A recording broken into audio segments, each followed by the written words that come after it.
Hello, and welcome to another episode of The Newman Show. Tonight's guest is former co-host of Pinups, Cool Cats, and Comics, Theresa. What's up, guys? And Wasn't gone for long, just back in with a different title. Right. So that's going to be our show tonight, basically about Theresa, what's going on, me hopefully remembering to plug my comedy gigs because I always forget. Yeah. And maybe touch on Game of Thrones towards the end. I came prepared with my Dragonstone shirt. So if you haven't seen it yet, don't worry. We're not going to talk about it now. You will get fair warning. You will get warning, for sure. And I want to thank last week's guest, Billy Mira. He came on to discuss Billy, one of my favorite people. Did you catch last week's show? I tried. I got a little bit of it at the end. Yeah, 'cause he was basically saying, because he's been in the music industry for a long time. Yeah, and super talented. We were talking about how it changed from the club days back in the late 80s, early 90s to what it is today, how much social media is affecting it, and whatever else. So, you know, what it takes to make it right now is a lot different than what it did back then. And he's doing very well with Billy Mira and the Hitmen, so he's got no problems. He's adjusted very well to the market, and he's got a lot of things going on in the future. I've noticed a lot of people are getting really into that rockabilly vibe again, and a lot of people that you wouldn't expect are in that. And I like that he adds all of his talents in there. Like, he'll do his impersonations, he'll do his comedy, he'll sing, obviously, you know, so you get a little bit of everything. I know he's got that residency on Thursday night, so one night I want to get there. But yeah, again, thanks to him. The first show with Michelle Eskenazi is still going strong too. That was good. Very informative. I got to catch that one. It's amazing to me how many people didn't know. Still don't know what bail reform is. So if you haven't seen that show yet, go back and watch that one too. So before we get into the show, we're going to get into the sponsors, and I want to shout out to Frank and Kayla Logistics. Kayla Logistics, where your business is our priority. Our goal is to provide our customers with end-to-end logistics solutions worldwide. Contact Frank Zambuto regarding all of your international import and export needs. Frank also has domestic contracts with many of the largest coast-to-coast trucking companies in the USA for non-personal cargo. For Newman Show listeners, just mention the Newman Show, and Frank will take 10% off your first domestic trucking shipment in the USA. Frank Zambuto and Kayla Logistics, where your business is our priority. And you can reach Frank directly at 347-536-3933 or email at frank@kaylogistics.com. Frank is on top of everything. It's very confusing right now with the tariffs back and forth and what's going on. He's not confused by it. This is his business. He's very good at what he does. So if you have any questions, please give him a call. And we want to talk about Day 3 now. I know you're familiar with Day 3. Yes, I adore it. Day 3 Botanicals is offering the Newman Show listeners 20% off all CBD products. Have it your way. Day 3 6-time full-spectrum CBD formula is available completely THC-free. It is the perfect high-performance CBD product for those subject to drug testing at work. Day 3 also offers their 6-time and regular-strength full-spectrum CBD oils with trace amounts of THC allowed by law in all 50 states by law under the nation's new 2018 Agricultural Farm Act. All Day 3 products come with a 30-day money-back satisfaction guarantee. And take a look at Day 3's new CBD pep formula that's available now. And they have a new massage oil that's coming out, which I can't wait for. Ooh. You can pre-order the massage oil now to be one of the first for delivery, so you can get on that. Visit day3botanicals.com. And again, if you're just listening and not watching, Day 3 is spelled out D-A-Y-T-H-R-E-E. And listeners, remember to use the special Newman 20 code at checkout to receive 20% off your order. Don't accept the cheap foreign isolates. Day 3's products are full-spectrum hemp extracts that are organically grown in Colorado, non-GMO, and free from any chemical additives. Insist on Day 3 CBD for your health. I know you've used it and you love it. I love it. I've used it. I loved it. Can't say enough about it. It actually got rid of my cough, which is can't amazing. say enough about it. We also want to welcome our new sponsor, Felon for Life Motorcycle Repair. You give Jason Martin a call at 516-996-2780. Or you can reach him at skullfan33 at AOL.com. He services all makes and models of motorcycles. He can do any type of motorcycle repair, put on any accessories that you want, whether it's factory or aftermarket. He has a trailer, so if you get stuck, he can come get you. Very cool. And he's not going to be anywhere near the price of you calling the Harley-Davidson dealership or any other mechanic shop at that point. But he could do anything else that they do. And I want to give a special thanks to the Voodoo Hound Graphics, Art, and Design, who made my new logo that you see there for the Newman show. Newman. And we're going to be working on other stuff too. So Fred has been very helpful in marketing and everything else. So That's definitely awesome. give him a shot. And again, just a shout out to Michelle Eskenazi. She's from Empire Bail Bonds. That's her place. She's also in charge of the bail bonds in New York and stuff like that. So Yeah, those are very informative. if you need help, Episode. reach out to her. If you do find yourself in trouble and you're in jail, reach out to Empire Bail Bonds and they'll get you going. So last week I was at the Broadway Comedy Club. Fill me in. Even though I was saying I was going to be at Greenwich Village the whole time. But anyway, it was good. It was my first time featuring with Joan Butera. Went well, a little rough, but definitely progressing in my career. Nice. Got 2 shows coming up this week. Wednesday I'll be at the Irish Pub, and I know you know Sean. I do. This is the second show. The first show went great.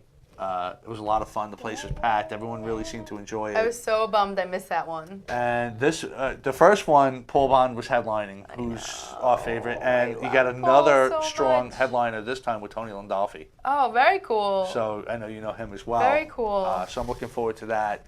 Friday, the 24th, I will be at the Little Room in Governors, and I'm excited about that one too because George Gallo is headlining, and That's he's cool. insane, and I can't wait to see him and his act.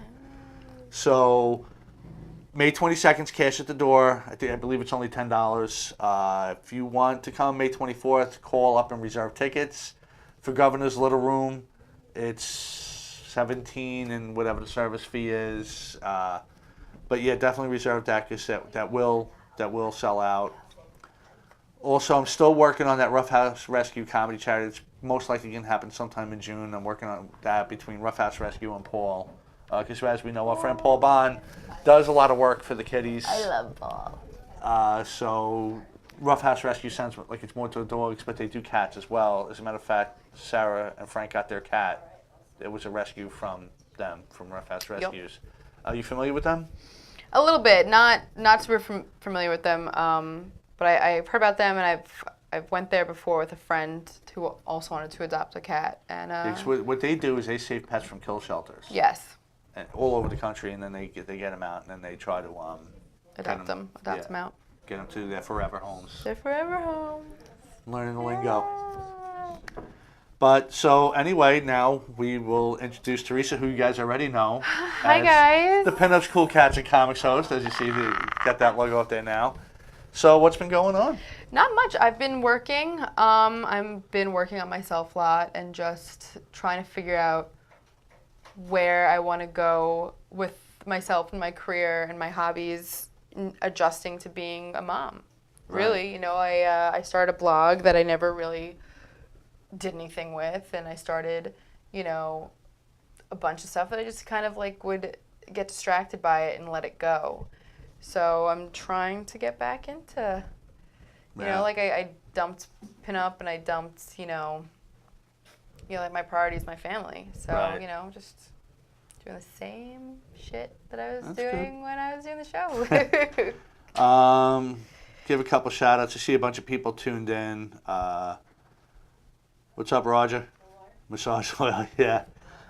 V said, "Don't be intimidated by Jay or his name, Felon for Life." That he is a really nice guy, and he's very knowledgeable. I've known Jay a very long time. He's a very, very nice guy, and he has the most wonderful wife in the world.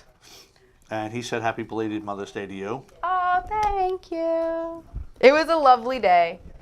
Yeah. It What'd was you do? a lovely day. I actually dressed up pinup, like old school traditional pinup, and I had my daughter match me, and she had a little bunny coat. Right. And we did a mini photo shoot, mother-daughter photo shoot. And we just went to my mom's and just, we did the egg hunt stuff and just oh, I'm talking about Easter. Yes, I was going to say, Mother's Day, do egg hunts now? I'm talking about Easter. That was a lovely day, though. Mother's Day, I didn't do anything. I did.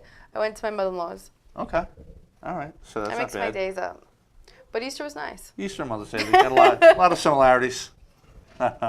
Whatever. What's I'm up, still Jeff? the same exhausted, all over the place Yeah. person. That's not going to change. Not No. for a long time. Yeah, I'm in that calm before the storm right now. You know, next week is Memorial Day weekend, so that's when it's going to hit the fan for me at work, and I'll probably disappear for the rest of the summer. Yeah. But it is what it is. You want to live in Nassau, you got to work and make money, so. You want to live on the island.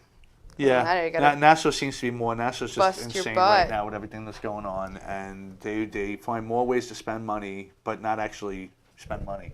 They're pocketing it all. They must be. These roads still suck. They don't do anything they're supposed to do. That will be an episode eventually on the Newman Show. Nice. Just gonna wait to find the right politician or someone that's gonna come in and be the expert on that. So let me ask you, what's it like having your own show? It's good. It's a dream I've kind of had for a while since I was a guest on Billy Mira's show on WGBB way back in the day, which we discussed a little bit. Totally. We've discussed it with him when he was on the show with us, and we discussed it last week. But yeah, he started on AM radio, and I called in a couple of times, and he had me down to the studio a couple of times, and it was a lot of fun. And I said, I like this, I want to do it. Then they kind of let it just go away, and then he called me back when he created a studio in his house, you know, and converted his garage to a professional studio and had a show there. And he called me off of that. Again, I was like, I love this, I want to do this, and let it slip away. And then finally we were figuring out how we could mix the comedy and the pinup thing together. So then it's like, all right, this is what we're doing. It's enough of just saying, all right, I'll wait. But you're finally at your goal where you have your own show. Yeah. It's exciting. I'm excited for you. And it's not always going to be possible, but if I'm talking about a topic, I kind of want to have an expert in that field on, just so it's not. No, I think that's. There's too many people with Facebook degrees, well, and that means absolutely nothing. Your opinions don't really matter when it comes to facts. Facts are still always going to be facts, and that's why if I'm talking about something, I want to try to get someone who knows the facts about it. No, and that's the best way you can do it. And not that I won't discuss opinionated things too, because I like that, and there's nothing wrong with, you know. Right. Which we're going to do a little bit later, because I know we have some opposite opinions on Game of Thrones, so not too happy with that. But again, we're not getting into it yet, so don't worry, no spoilers yet. Yeah. And next week, first of all, because I always forget too, I want to give a shout out to Cyclone. He's always been very supportive of the show. He's right before us in the cage of Cyclone. He discusses basically all fight sports, whether it's boxing, wrestling, MMA, hockey. You know, thanks to him, we had Trevor Gillies on, and you know, he's just great support. Again, the station's great. Everyone's very supportive. So that's the worst part about walking away from Parents Cool Cats and only doing it, you know, once a month. Yeah. Is I love coming here. Yeah. You know, everybody's so, awesome. Yeah, so this is exciting. We still have to get together and do that show, which will make it a hybrid show, obviously, the Newman Show, Parents Cool Cats, because we still have the special gift, which we didn't tell you guys about yet, that we're going to be giving away.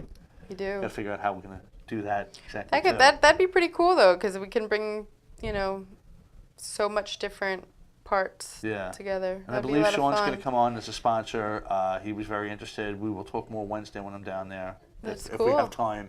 And I talked to him about doing events at the Irish Pub. You should. Which he's very open to. That would be very, very cool. I just got to figure out the logistics, because I would like some of that recorded for air here. Right. Whether I'm going to talk to Bobby about having him film it and figure out how that would work, or whether I'll just have V film some stuff and we'll just cut it and edit it and show it on here. It would be cool to have a live show from there one night. That would be very cool, and so that would benefit goal, everybody. But we might have to start with some clips first from events there and build up to that. That'd be cool. But the more sponsors that come on, the more stuff I can do. Just saying. So, but it's good. I mean, our sponsor's been great. I'm in works with talking to some other people now, working out everything for fantastic. that. So maybe Michelle will be a sponsor too. I don't want to get too many though, so I am kind of picky about that. I don't want to do a whole show of just reading off sponsors. Right.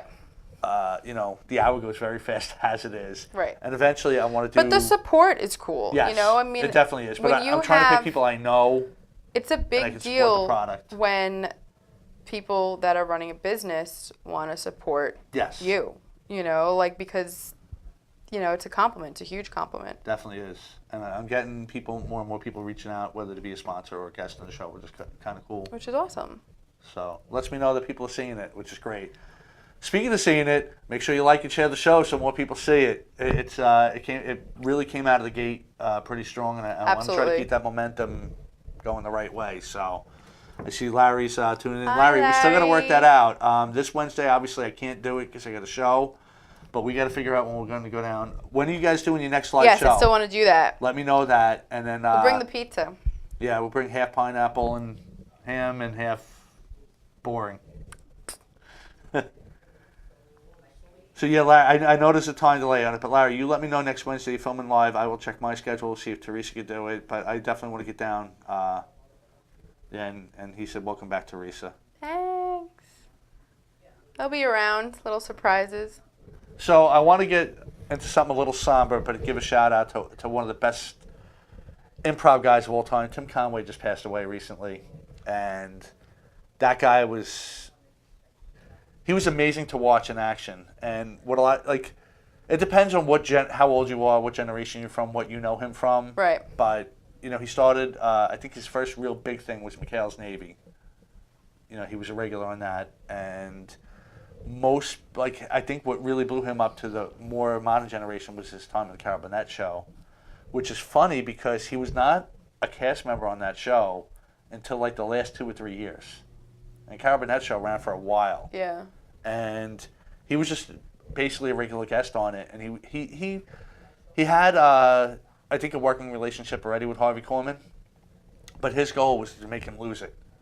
I mean, make everybody lose it. If you watch his sketch, a lot of it was improv. And he would just kind of go on there and just do his stupid things. And you could see Harvey Korman, biting his lip a little bit and then turning his head and doing whatever he had to do to hold it. And that was a game they kind of played back and forth, which made that show, I think, really what it was. So finally they put him on as a cast member in the last few years of it. But he did a lot of voiceovers. He was on The Big Bang Theory. He was on a lot of shows. Yeah. He did a lot. But yeah, that guy was just, he knew. He was improv. I don't think he got enough credit for how talented he was, because he always kind of played that dumb guy almost, but he very intelligent. Unfortunately, he didn't have success on his own.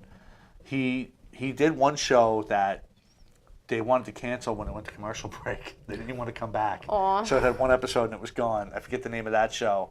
But he also had the Tim Conway show, which got canceled, I think, after the 12th episode or 13th or whatever.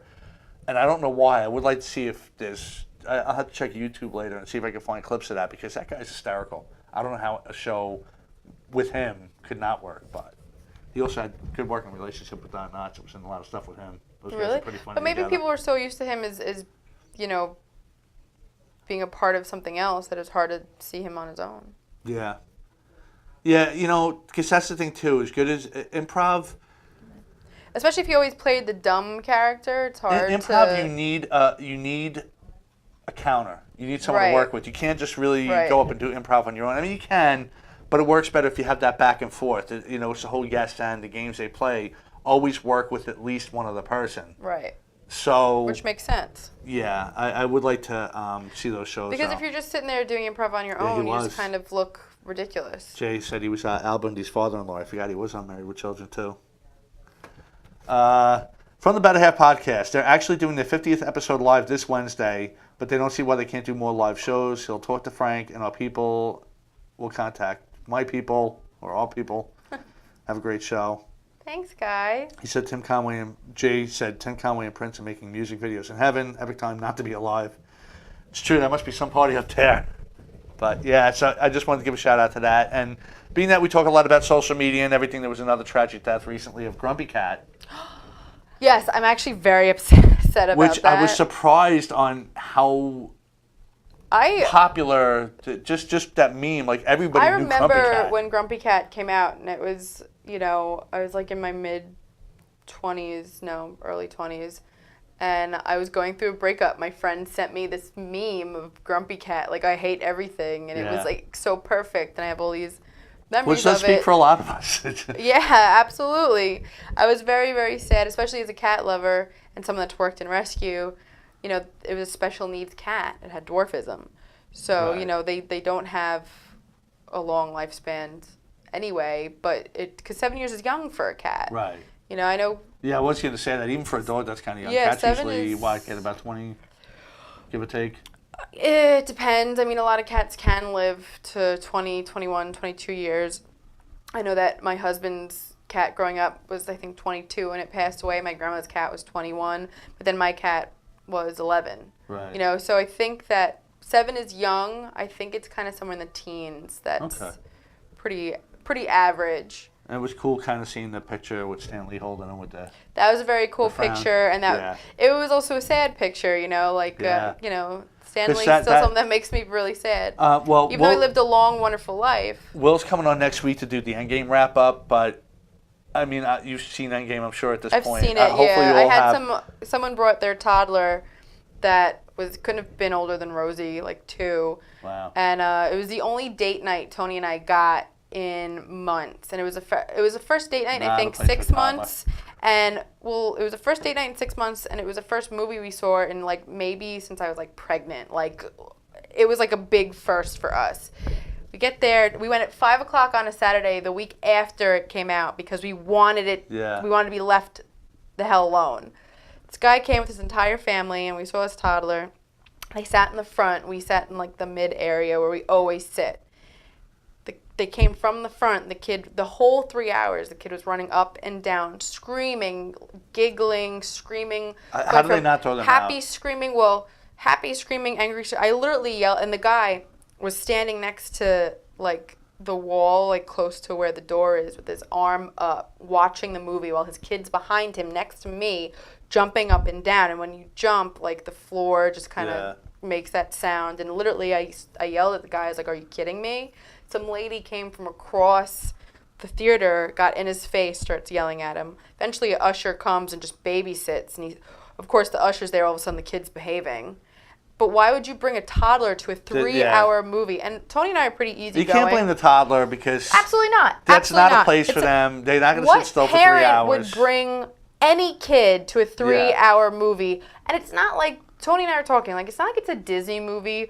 Well, I mean, I guess it is a Disney movie. Yeah, technically it is, but it's not like it's a... But it's not Dumbo. It's not something where you anticipate a lot of children, young children, where you're going to get unhappy kids, restless kids. You expect it.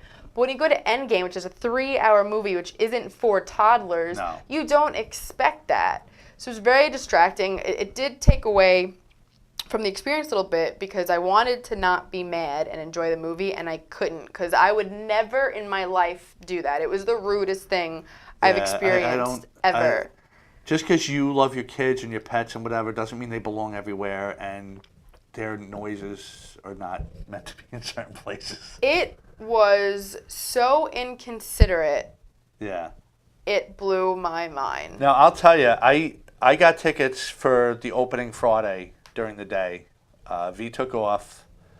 I didn't realize that tickets were available all night Thursday, even though I probably couldn't have went anyway because I had to go to work that night. But it was also the week of spring break.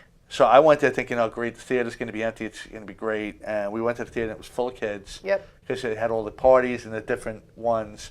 So I was like, all right, at least they're in their own theater. But there was a lot of kids, like younger kids in there, and I was already shaking my head going, this is going to suck. I'm going to be yelling at everybody. Not one peep from anybody in 3 hours. I think it depends on the kid and like because we were sitting next to... But even the adults, you know, they like to pull out their phone and whatever. Absolutely. Nothing in 3 hours. I felt bad because I had an alarm on my phone and my alarm went off but my phone was on silent. Like I did everything I thought I had to do and it still I couldn't shut it off because my daughter was at my parents' house. I wanted to know if something happened. Right. But you know, I was sitting there like rushing to like shut it off. But we had kids sitting next to us that were probably about 10. And, you know, not teens yet, but getting close. Yeah. And they would make comments, but they were into the movie. And the comments would be like, oh, wow, you see that? Well, you know. And that, you kind of expect that. And it you want to hear, once in a while. Yeah, you want to hear laughter. You want to hear, whoa. You want to hear that people are into it. Fortnite and, but it was, the toddler was literally running around like it was a jungle gym. Yeah. And like I said, I'm pretty easygoing. I'm pretty understanding. The kid bumped into me when I was walking to the bathroom before the movie started, and I was like, oh, it's okay. And the father was like, sorry, you know, and like, I didn't care. Same kid. You know, I have a kid now, so now I get it. You know, now I understand. Yeah. But for the father who left the 6 other kids sitting alone up front and the other adult, I guess his girlfriend, his wife, whatever, to just sit there watching the movie while this kid is literally ruining, I'm surprised, 50 other people's I'm surprised he didn't movie. get beat up, the parents, honestly. Because you see the guy that did the spoiler in China, whatever, got beat up. People took that very seriously, that movie. You're put in a position where you're like, it's a baby. I mean, it was. But not that they can do something to the baby, but the parents aren't. No, the parents still a dick for sure, 100%. And shame on the movie theater for allowing that. There was a point where all I wanted to say to him was, you're a bad parent, because now you're allowing your kid to just be completely disrespectful and get away with it. Right. And you're ruining so many people's experience. But the movie theater I was really disappointed in too, because they just throw this poor kid that couldn't have been older than 18, 19 to babysit. What if this guy was a psychopath, and what, it was just the strangest. Sometimes daycares don't even screen enough, and you're throwing some 18-year-old kid in charge of your kid because you're not responsible enough to. It was the strangest experience, the most inconsiderate experience ever. But again, I got to say, I was shocked. And I don't want to have any spoilers because I don't know who is he. Can I have spoilers? Can I say? Give it a couple more minutes, and then we'll just do spoiler time for that. Whatever. Okay. But I was just going to say, I was amazed how quiet it was. Even when people got up to go to the bathroom, they were real, sneaking out almost and peeking back in. And, it was everyone. I was shocked for a 3-hour movie that everybody was quiet. Well, it's been so anticipated, and people are so excited for it. And you went, when you first could, and I feel like everybody that goes to a movie opening night, opening day, is so amped for the movie.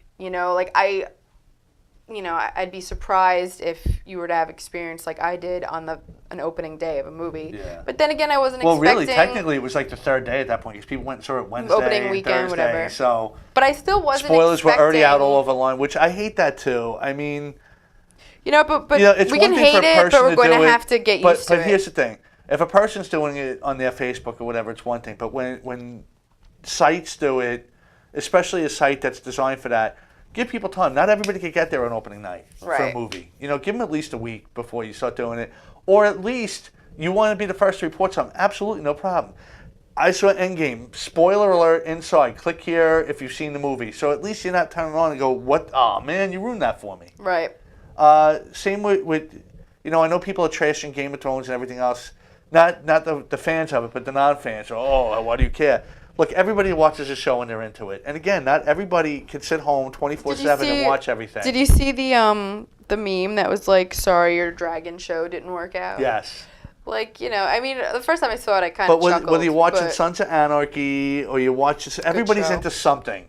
Oh, yeah. And when you get 11 years invested into something, which is pretty much the same for Game of Thrones and Endgame, you want to see a good ending. Not necessarily a happy ending, because nobody watched Game of Thrones expecting a happy ending. Right. Nobody. Right. If they did, they weren't watching from season 1. Right. That's all I'm saying. So, yeah, it's about 8:30. It's going to start getting spoiler time. We'll start with Endgame, because, again, if you haven't seen Endgame right now... you already know what I'm going to say. Yeah, don't... Spoiler alert, if you haven't seen Endgame. If you haven't seen Endgame, now is the time. Cut out now. We'll share it next week for a full Endgame wrap-up. Make sure you check out Cyclone. Check and share out our show. Watch all the sponsors. Now you've been fairly warned. Go ahead with your spoiler. Heartbroken that my beloved Captain America series has come to an end. I'm excited to see where they're going to take it, and I really, really appreciate, how I feel about Captain America, and I'm also very, very sad of what happened, of the passing of Tony Stark, but Captain America is very special to me for a lot of reasons, and, I was a big, history buff with World War II, and they really did capture the sweet, romanticized sentiment, and that I loved. I kind of was bittersweet that I on love. that, and I'll tell you why. Bittersweet is a perfect way to describe it. All right, as far as Tony Stark goes, so wrap that up quick. I expected him either to die or to take over S.H.I.E.L.D. and just be a very minor character moving on, because he started this chapter of the MCU. Right. It all started with the first Iron Man and built up to Endgame. So you had to kind of end his story to go to the new story. So I was fine with that. I expected that. The Captain America thing was also early on, but what I didn't like about that is it finally showed how he had the ability to wield Thor's hammer. Yeah, and then it was over. And then it ended. Yeah. You know, he had one fight, So but it Tony was over. and I watched... I think they should have maybe waited one more movie with that. And I didn't like how they just kind of passed Bucky right over, because he was in line. Yeah. In the comics. Yeah. So... there's a lot... I mean, he never really got his due. He was a bad guy. They fixed him. He came and helped, and he was gone. So I don't like how they rushed over Bucky's story either. I agree with that. I mean, my focus was really on the Captain America, Steve Rogers that I know and love, and I am excited to see where they take it. And it was very bittersweet how his story ended. The thing with the hammer, you know, I agree with that too. But you know, in a previous Avengers where he like kind of lifted it and then. Yeah, he was the only one to move it. It was almost as if he didn't want to hurt Thor's feelings. You know, like it was. Tony and I watched. Well, according to the fan theories on that and whatever, he wasn't quite ready yet. Or that, you know, like. Because Thor kind of looked at him like, okay, like he knew. Because he had no problem when Vision grabbed it and handed it back to him. And Thor too. Where's his story going to go? Well, I'm actually very happy with the Thor story. Really? Yes, and I'll tell you why. I was a big fan of Infinity War. I actually thought Infinity War was a better movie than Endgame, personally. Really? And one of the main things I liked, one of the main things I liked is Thor working with the Guardians of the Galaxy. I thought they were great together. I thought it was funny, and the fact that he ended up on the ship and said as Guardians of the Galaxy, I think you're going to see Thor in Guardians of the Galaxy 3. As a main character on that. And I believe there was a comic as Guardians of the Galaxy. I could be wrong. That was like past when I was really into it. Just to catch up real quick, Jay said you did it right. You gave up on The Walking Dead just as it started to suck. Tony said, aren't they going to do a Winter Soldier and Falcon show? They are on the Disney network that's being built. Yeah, which I'm really excited for, by the way. And V was just saying he might end up with Guardians of the Galaxy, so we're caught up. But yeah, I mean, Falcon... in some of the comics to become Captain America too, but I think they should follow along, give Bucky his due. And again, they are going to do that series on that, and the series do along with the movies. And what I do like about what Disney's doing with their channel is they're trying to keep all the same actors. I love that. In the movie, because Loki's getting his series and everything else. And so. But yeah, I like Thor and Guardians of the Galaxy together, and I don't know where else you're going to go with Thor at this point. I agree with that. I mean. Yeah, on his own. I agree with that. He already destroyed Asgard. Loki's not really gone, but he is. And I mean, could they do another one? Yeah, but I think they did Thor. I think he still should be in the Avenger movies, and he still should have some say. But I like him with Guardians of the Galaxy. Guardians of the Galaxy can still make a lot of stories. They can, and successfully. I think with the Thor character being with them, it's exciting and it's interesting, but like. It's confusing for me a little bit. You know, like, I don't know. I feel like it's still really open-ended. And it is, but... I mean, that could just be me and you know, they gotta connecting kind of film, him too much to the Avengers. They got to fill the Gamora void right now. So maybe he gets one movie with them and sees how it goes. But if it works out really well, because I'm telling you, that was great when they... I mean, when they had Hulk in Hulk, I'm completely disappointed. No. Well, yes, but when they had Hulk in, I always say it wrong, Ragnarok. Ragnarok. Which is one of my favorite movies, and I still can't pronounce it. I really like the way that they fit the Hulk in there. It made sense. It was funny. It was interesting. It tied a lot of stuff together. So I'm not saying that Thor's going to be, you know, a bad mix, obviously, with Guardians of the Galaxy, because he wasn't before. Right. You know, it's just, I guess for me, I just wasn't expecting him to leave on the ship. See, I found Guardians of the Galaxy to be a little bit more comedic. Absolutely. I know they all had comedy. They all had comedy Absolutely. to it. But they did, and I thought Thor himself, and especially Thor's interaction with Loki, was very comedic. Yeah. So it was a perfect mixture with those two. Yeah, I agree with that. Tony, I think that his story was over, and the way that they had a wrap. And I think that he really redeemed himself for all of his past, you know, lousy qualities. Like, And they actually left that open too to have I more always- Iron I Man always movies just without Tony loved Stark. Iron Man. Pepper Potts could take over. They had that kid from Iron Man 3 there. He had a could be the next daughter. Tony Stark. You know, like There are there's open a ends lot. to keep Iron Man around because Iron And Man I his think still story, Tony has a Stark's lot of story story, was but I think Tony closed. Stark as Robert Downey Jr. I think that part was done. that was close. And it threw me for a loop. Out of all my guesses, I was not expecting Iron Man to be the one to save the world. I was not. It made watching it made sense. Perfect sense. I think they kind of I trash people when they trash the show. If you don't like it, write it better. When we get into, but again, when you build something up for so many times and build a storyline, and it kind of goes along with Hulk. And I can't wait to get because Will's an expert with the comics, so maybe there's something I'm guys missing. Are gonna have a great show. But when they were figuring out who was going to snap the gauntlet, I understood why it wasn't Thor because it could have been Thor. Thor took the full power of the star. Could have been any of them. But not really. There was only 3 that were there that really could have handled that: Thor, Captain Marvel, and the Hulk. That could have taken the power from it. So I was talking to Tony about this recently. They should have had the Captain Marvel movie further away from the Endgame movie because I think that it took away from her character having it so close to Endgame, and it didn't give it enough time to shine. And then it also would have pissed me off if everybody was like, oh, Captain Marvel is going to be the one that defeats Thanos. When you invest so much time and energy into these characters and these movies after 11 years, and then you pump one out really quick before Endgame, and she's the one that... Don't get me wrong, I love Captain Marvel. I loved the movie. I think she's an excellent, excellent hero and From a character. business standpoint, it made sense because they knew that was no matter what Marvel movie they put out at that time was going to be huge because people were dying for something between. But I feel like it should have not. Infinity And I'm War not saying like years ago. I'm saying like... Tony said December, like holiday area, because it could get you really invested in that movie and give you enough time. Because really, Captain Marvel had nothing to do with this. No, like I said, Endgame was just to introduce a character. I love. And then really, it would have made more sense to have her after that, like you said. But timeline-wise, the story was before even and Iron Man. I loved the movie. I really did. But. Like I invested so much, you invest so much time and energy and emotion into these characters that you started watching 11 years ago, 10 years ago, and there was a lot of people who didn't get their due in this. Who is really an excellent character, excellent movie, but you push one out right before this big movie that you've been waiting for so long. I know a lot of people were trashing the fact that they didn't use Captain Marvel more, but they weren't supposed to. Her role in that movie was just to introduce the next wave of Marvel, the next Marvel chapter. Right. If she did anything more than what she did, like you said, it would have pissed off the people that were there from day one. It should have been one of the originals doing it. Yeah. And like I said, really, Iron Man, here's an inconsistency. In Infinity War, when Thor snapped, and he went to his thing, what did it cost you, everything, whatever, that's not what almost killed him. Right.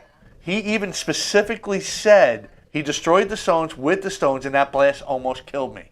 Right. It wasn't the first snap. So how did Hulk possibly get hurt from that snap when he said most of the energy was gamma radiation? He got his strength from gamma radiation. So how does that weaken him to the point where now the Russo brothers are saying he has permanent damage to that arm? Right. How? Right. How is it even possible? It just doesn't make any sense in the storyline that they were telling. Right. And yeah, the last real Hulk you saw got his ass handed to him by Thanos. Yeah. And then you never saw Hulk again because now it's Professor Hulk, or their name they're calling him Smart Hulk. The hipster Hulk. Yeah, we have him and doing all this stupid shit.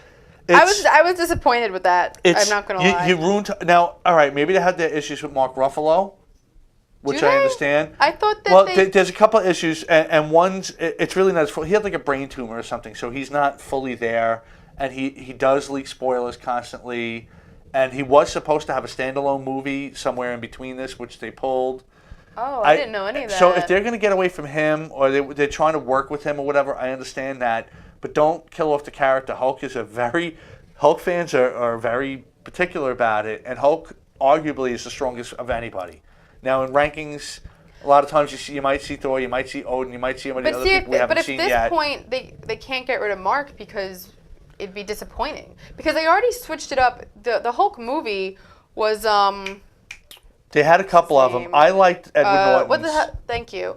But, well, apparently... Who was the first? Eric Bannon or something like that was the first one. They ignored that movie completely because they didn't like it. They redid it with Edward Norton, who was great, but supposedly he's a pain in the ass. So I read about it. Well, it depends on who you talk to. Well, I read a couple of articles. I read one that he did, the interview, and he said that he didn't want to be stuck to one character because when you have a superhero character like that as your role, that's all you are. That's what he said. Then I read other things from the other end that, in the nicest way possible, basically said he was a pain in the ass to work with. You know, I think... money was an issue, but if you watch Robert Downey Jr., he didn't make much in the beginning, and now it's made a lot more, but at the time when I read the article, he made $75 million because he gets back-end money, because, again, he was there from square one. Right.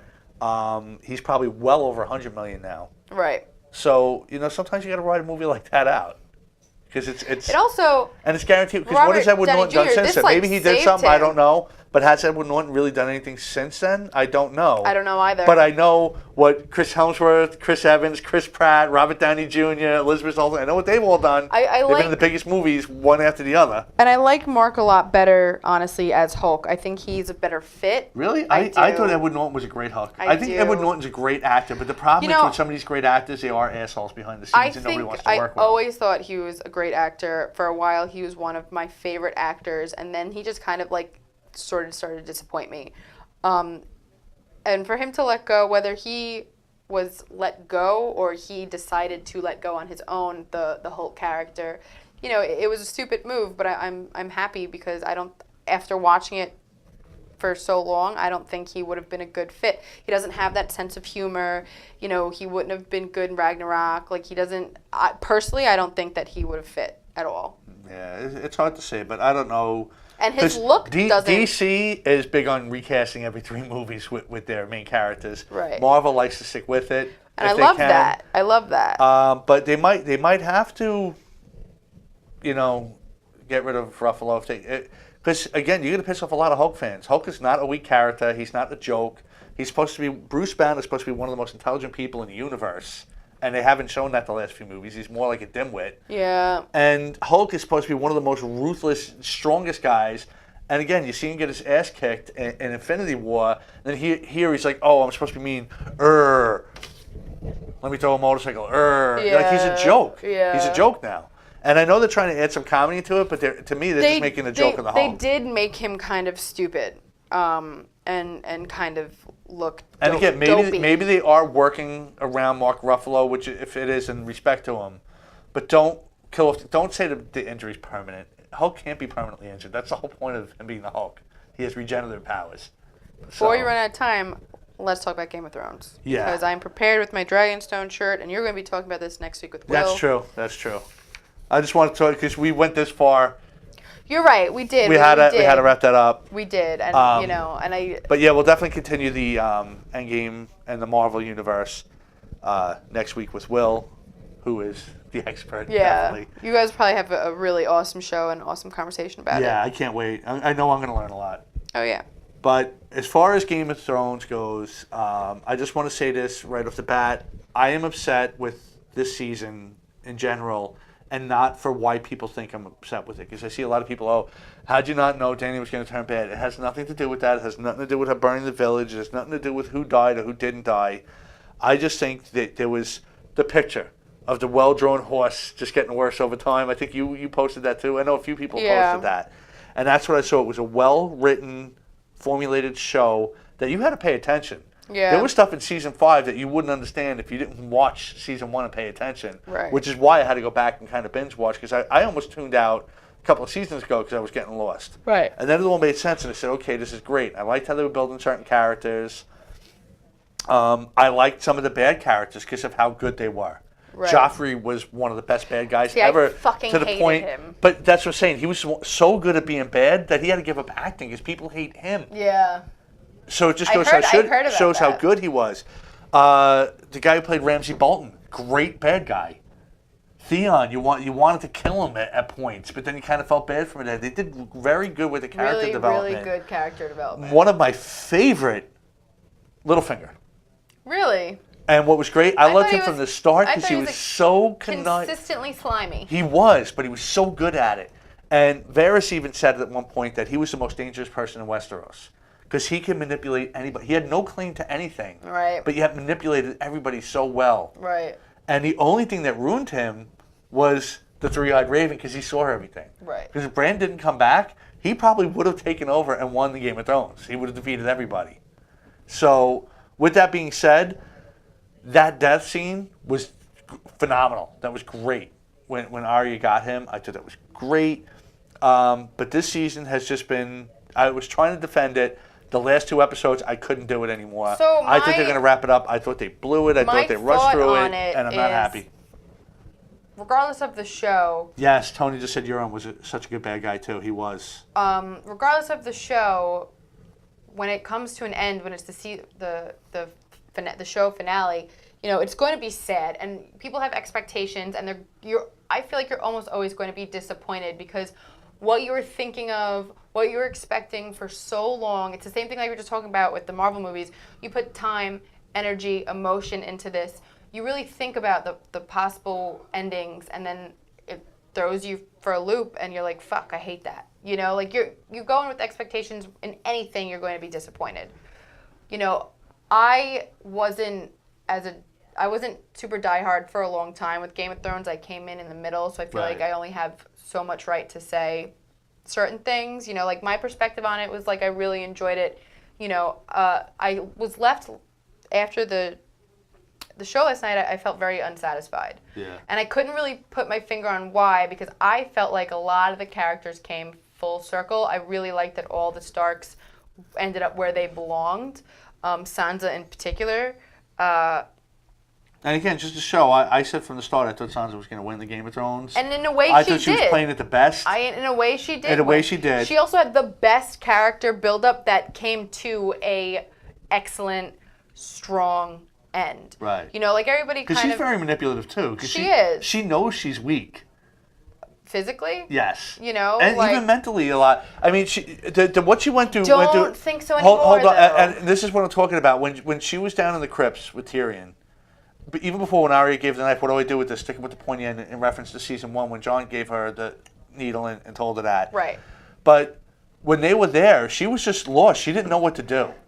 Because she's not a soldier. But right. I don't think but that Tyrion was like, grabbed the hand and was like, come with me. I'm just saying, well, like stuff like that. And she is very, she felt she was owed everything as well. And felt threatened by Arya until she found out she wasn't a threat. Felt threatened by Jon. Felt threatened by Daenerys.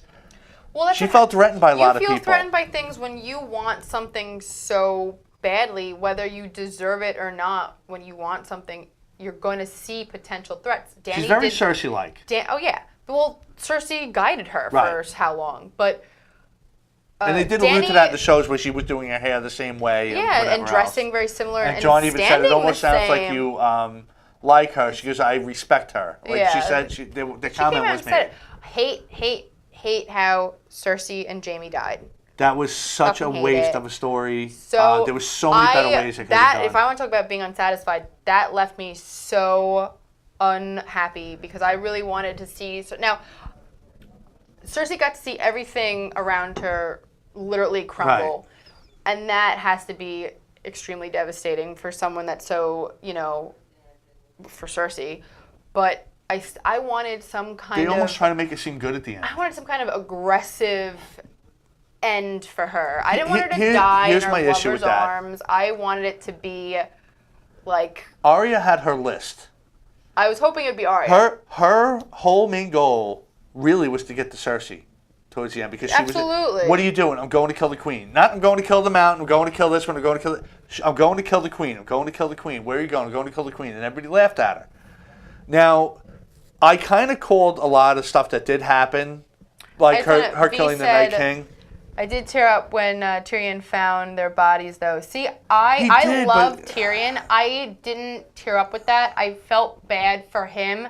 But for me, I was like, what the fuck's going through his mind? Because he told Jaime would have been fine if he just fucking left. But no, he had to go find Cersei, so he's a freaking idiot. You know, like He what was in love, going... and she had all the power over him. Oh, please. At that point, was he still really in love at that point? That's ridiculous. That's the problem. So evil, or was because Tyrion even said that to him. He goes, I never thought she was like that. He goes, you did. You just didn't want to care, see it. Yeah. Well, not that he didn't care. He didn't want to. He didn't want to see it. But where I was going with this is, I had a feeling they were leading up to Arya killing the Night King, and I was correct with that, but it was wrong. See, I didn't see that happening. She never, and V will back it up because I said it for a while. It didn't happen the way I thought. I thought either A, they were going to kill Bran off and she was going to wear his face and get him, or B, she was going to kill one of the generals and have that face and get him. I didn't think she was going to come screaming out like a banshee from the woods, but whatever. Everyone seemed to love that. If you watch when people watch, oh yeah, but that was Jon's kill. Jon's whole thing was proving that the Night King existed. I kind of feel like Jon is like, he's a good guy and he's a reasonable guy, but he's not a smart guy, and maybe. But he's a fighter. Okay, he was the only one that actually battled one of the generals and won. He's a fighter, yes, but mentally, I mean, the way that his character ended, I was disappointed because I was rooting for him. Because he's a nice guy, because he is all about reason and being in the middle. But I was going to get to that. He's kind of like he's kind of like a bitch, you know? He is. But again, being that he actually defeated the general and being that he was so worried about his family in the north and whatever, what could have happened is because they put, I don't know what Bran's thing was. Once he told the story of who Jon was, like, he was kind of useless too. So he's sitting there as bait. They could have had Jon come through, and as he was going to kill Bran, they could have had him cut his head off. Because obviously, kill the Night King and kill everybody. Because whoever they turn goes down. They've proven that. And the way they found that out is when Jon killed the general and a bunch of soldiers fell. That was Jon's kill to make. And he was the guy to do it because that's what he's been training for basically his whole life. Right. Arya was trained to get close to people. Right. And kill them. Running out from the woods, is not what she was training for. She was to get this close to somebody, like she did with Walder Frey, and then all the men. I think that they really, really rushed the hell out of. They did, and they were off at 14 seasons. This one, though, was clear that they were just like, let's just get it done, you know. Like but you made years of making Arya a faceless man, no one, an assassin. She kills the Night King in a weird way, and then useless after that. She doesn't do anything. She travels to kill the Queen. And doesn't kill the Queen. Doesn't do it. Comes back, goes back, doing this. She could have been the one to kill Daenerys. Daenerys would have even made sense. Because I'm here to kill the Queen. But I do like that Jon killed her. And that was my favorite. She never specifically said, even though Cersei was on the list, when she was saying, I'm going to kill the Queen. And when Jon even said, what were you here for? She goes, I came here to kill the Queen, but your Queen took care of that for me. She goes, oh, she's your Queen too. At that point, she could have been like, I'm still going to kill the Queen, and did it. And it would have been some sort of poetic justice for her.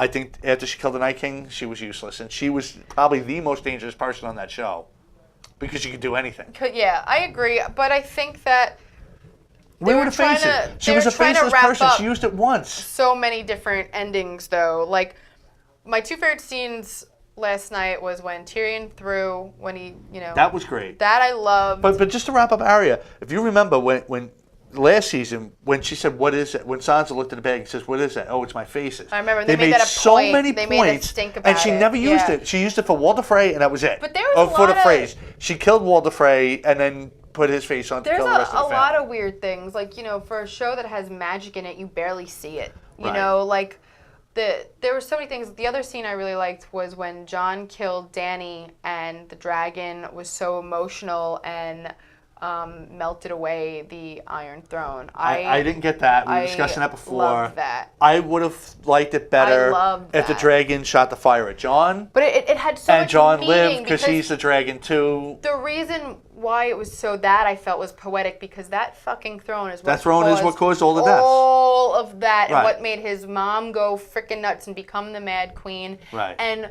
he lost his brothers and his mom in the span of a year.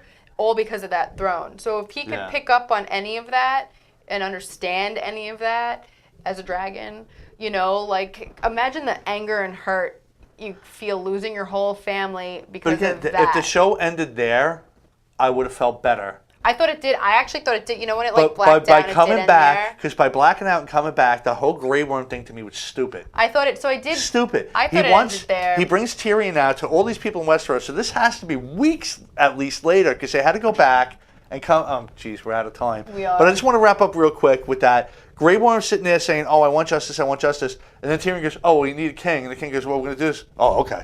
And it takes like, It was why even weird. do that then? It was stupid. It was weird, and I think that Bran was the most logical choice, and it made sense in that He moment. was the most useless. But too. but he's so neutral.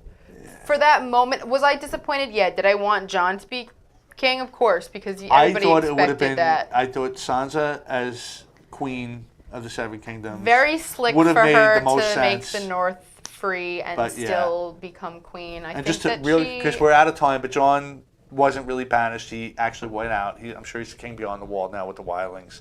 But anyway, thanks Theresa for coming down. It's been nice to be back.